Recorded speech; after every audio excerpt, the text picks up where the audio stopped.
নাকি আবিরের সাথে সংসার করবি না। বাবা আমি তো তুই চুপ কর। তুই তোর খালাকে চিনিস না? হ্যাঁ, যে জায়গায় যায় প্যাচ লাগায়। ওকে বলা মানে হচ্ছে কি আত্মীয় স্বজন সবাইকে বলে বেড়ানো যে তুই আবিরের সংসার করবি না। আমি আজ ব্যর্থ। বাবা হয়ে মেয়ের জীবনের জন্য কি ভুল সিদ্ধান্ত নিয়েছিলাম? আবিরের মতন ছেলে হয় না। এ কি করলি মা তুই?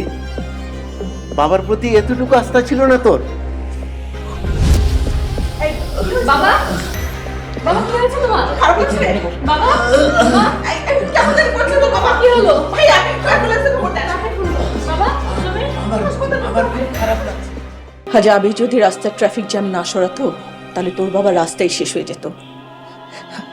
যে ট্রাফিক পুলিশকে এতটা অবজ্ঞা করেছিস, আজ সেই ট্রাফিক পুলিশের জন্য তোর বাবা মৃত্যুর দুয়ার থেকে ফিরে এসেছে। শেফালি, দেখেছিস আমাদের জামাই আজকে আমাদের জন্য কি করেছে? সরি আপা, কারো সম্পর্কে আসলে কোনো কিছু না জেনে মন্তব্য করতে নেই। সত্যি আবির একটা হীরের টুকরো ছিলে। আসলে পেশা দেখে কোনো মানুষকে যাচাই করা ঠিক না।